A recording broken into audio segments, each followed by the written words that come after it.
Alors, je vais vous parler du mystère de la prière, mais je vais faire un détour qui n'est pas sans révéler un sens profond par l'administration. L'administration, elle dirige les entreprises et par extension, elle dirige la France. La fameuse paperasse. La paperasse, les tonnes d'écrits inutiles, encombrants, même à l'ère de l'informatique, la paperasse immobilise le pays. Elle a pris une place qu'elle n'a jamais eue auparavant.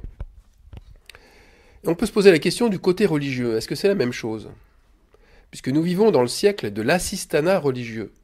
Pour être agréable à Dieu, nous devrions plutôt, comme remplir un formulaire de sécurité sociale, c'est-à-dire cocher les bonnes cases, fournir les bonnes références et suivre scrupuleusement les indications sans rien oublier. On nous dit que la foi, elle est sans les œuvres. Mais il n'y a jamais eu autant d'œuvres à faire pour montrer sa foi. Toutes ces choses, toutes ces cases à cocher.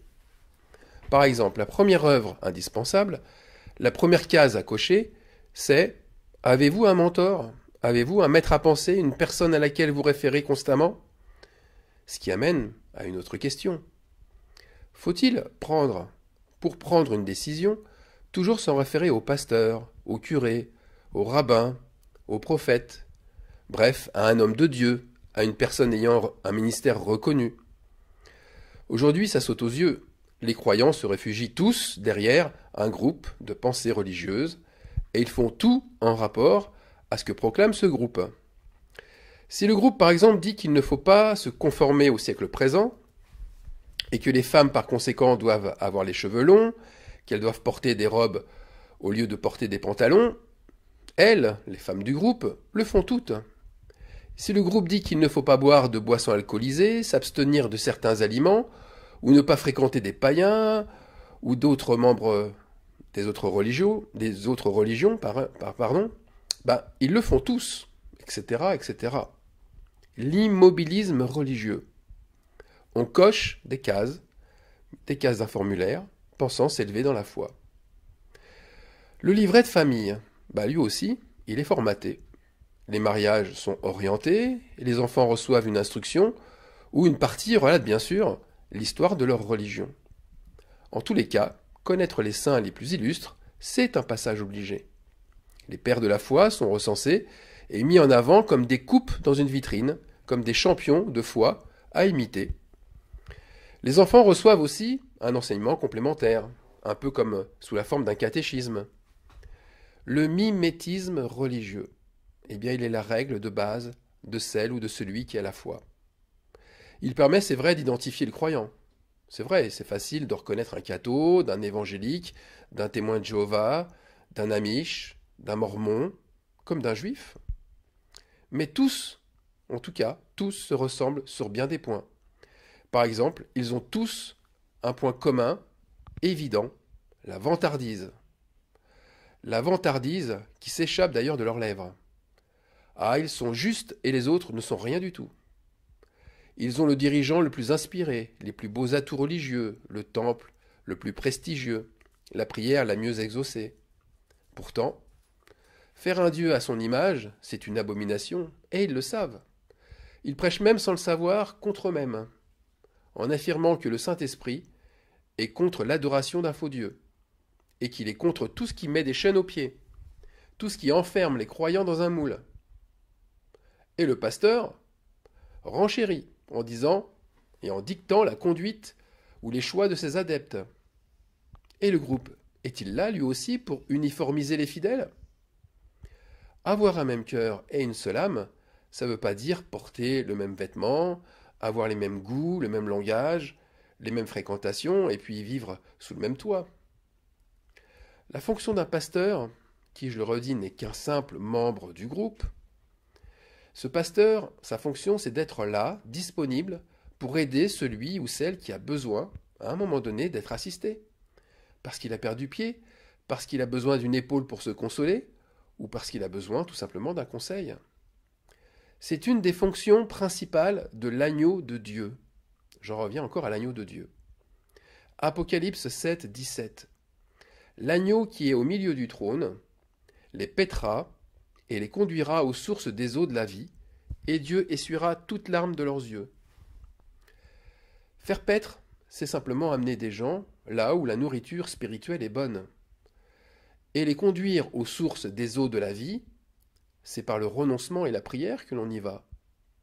Et il y a besoin urgent de l'agneau de Dieu pour vous y conduire. Pourquoi? Parce que l'Esprit Saint est vraiment différent de l'esprit satanique qui a habitué l'homme à ne se confier qu'en lui-même. Et il ne sait plus où se trouve l'eau pure, la parole. Il ne sait plus non plus où se trouve la source d'où elle coule, l'Esprit Saint. C'est pourquoi il doit apprendre à ne se confier que dans l'Esprit de Dieu, uniquement dans l'Esprit de Dieu. Celui ou celle qui doit être notre guide personnel, notre guide quotidien de chaque instant, c'est le Saint-Esprit, le véritable. Celui qui essuie véritablement nos larmes, c'est le Saint-Esprit. Et les apôtres revenaient sans cesse sur ce réflexe, qui est même une respiration. Priez sans cesse, priez sans cesse.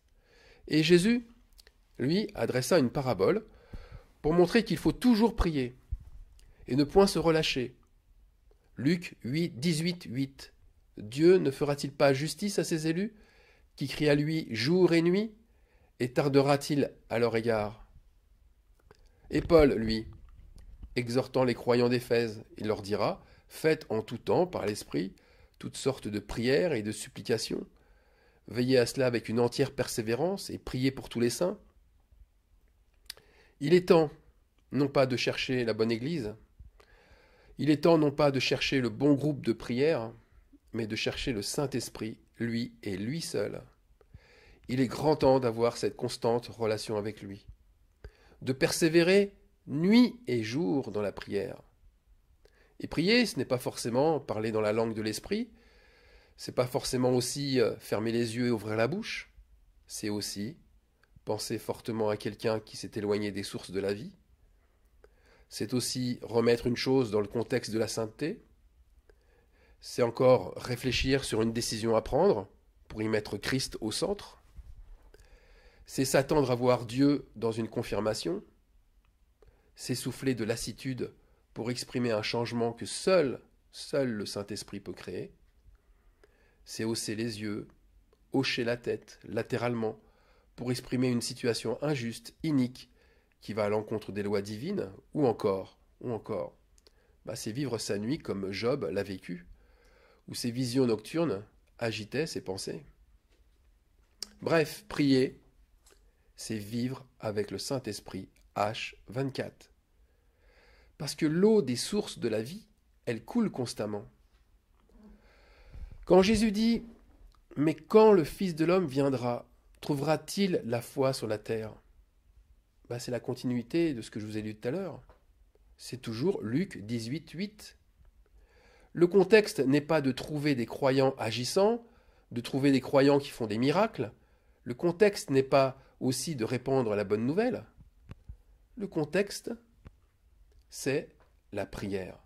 Il est question de la prière constante, persévérante et personnelle. Jésus ne fait référence à rien d'autre. Absolument rien d'autre. La foi, elle se voit en premier dans la prière. Et le signal fort, la trompette de Dieu, celle qui fait résonance en vous, c'est la prière. Or, le constat est alarmant. Elle n'existe plus. En tous les cas, sous sa forme véritable. Et ce n'est surtout pas celle qui est machinale, qui est orientée, qui est là pour ne rien attendre, ou pour attendre la réponse qu'on souhaite. C'est vrai, celle qu'on souhaite recevoir. Et qui ne vient surtout pas contredire les idées de son groupe. Cette prière-là, elle est vomissable. Je prends des exemples. Comment peut-on prier « Père, que ton nom soit sanctifié » alors que je ne le mets même pas en premier dans ma vie? Qu'il n'est présent qu'à certains moments, pour certaines choses, et que je sanctifie en premier le nom d'un prédicateur, d'un mentor, et que je me crois, moi, déjà assis sur un trône. C'est pas « Père, que ton nom soit sanctifié », c'est que je sois moi sanctifié. Comment peut-on aussi espérer le règne de Dieu sur terre? Père, que ton règne vienne, alors que notre bouche et notre cœur n'a de louange et d'adoration que pour les œuvres humaines, que pour les grands de ce monde. Les grands de ce monde, c'est ceux que l'on a divinisés par leur sagesse. Comment aussi peut-on, le cœur rempli d'amertume, comment peut-on prier « Père, pardonne mes offenses, comme je pardonne à ceux qui m'ont offensé » C'est vrai, à cette personne-là, on a envie plutôt de lui dire « Va d'abord te laver de tes péchés, puis viens demander à Dieu de te pardonner. » En fait, où est la prière harcelante du juste? J'ai bien dit harcelante. Ce juste qui aspire au royaume céleste et qui ne fait que de crier à Dieu ses besoins, que de crier à Dieu ce qu'on lui a volé illégalement. Nous pouvons et nous devons harceler le Père de nos prières pour être délivrés d'un malheur ou pour réclamer la part qui nous revient de droit. Cette prière est recevable et elle témoigne de la foi. Mais attention, attention là aussi. Le diable est tapis et regarde votre cœur. Le diable a des droits sur vous si votre prière n'est pas faite avec vos tripes, avec vérité, mais qu'elle est le témoin de la vantardise, de l'imitation, qu'elle est le témoin du calcul ou de la dissimulation. La foi n'est pas dans ces 4 prières-là, celle qui est faite avec, je le répète, vantardise, imitation, calcul ou dissimulation. Alors la prière, c'est quoi? C'est celle qui est faite comme un enfant qui vient vers son Père, la tête basse, parce qu'il se sent indigne, parce qu'il ne mérite absolument rien, mais il a le cœur ouvert, parce qu'il croit dans l'écoute et la consolation de son Père. Cette prière-là, aucun démon, aucun mauvais esprit ne peut la supporter. La persévérance de la foi, je le redis, c'est la prière. Daniel, le judaïte, exilé à Babylone, il avait cette persévérance-là. Et le roi Darius l'a reconnu en premier. Il a reconnu sa persévérance dans la prière en premier. Il était étonné que Daniel échappe à son épouvantable châtiment du supplice des lions. Mais Daniel, il connaissait le verdict sans appel qui allait tomber sur lui. Et il priait 3 fois par jour en secret son Dieu. Alors comment le roi Darius le savait-il? Comment Darius savait que Daniel priait son Dieu 3 fois par jour? Eh bien, regardez Daniel 6, 11. Ces hommes, les hommes de Darius, entrèrent tumultueusement, dans sa maison, donc dans la maison de Daniel. Et ils trouvèrent Daniel qui priait et invoquait son Dieu. Daniel fut condamné à cause de sa foi, car il priait un autre Dieu que celui de Babylone. Mais, si on regarde bien, cela lui valut surtout d'être sauvé.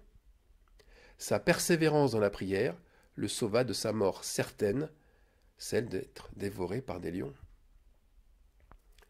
Jésus a confirmé des siècles plus tard ce fait. Luc 21, 19. Lorsqu'on vous persécutera, par votre persévérance, vous sauverez vos âmes.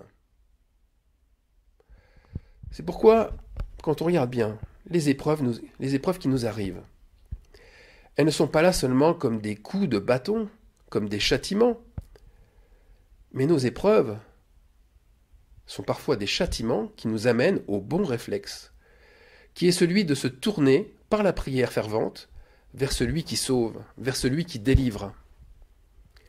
Paul aussi glorifie, et se glorifie des afflictions, sachant que l'affliction produit la persévérance. Et comme on le dit parfois, d'un mal naît un bien.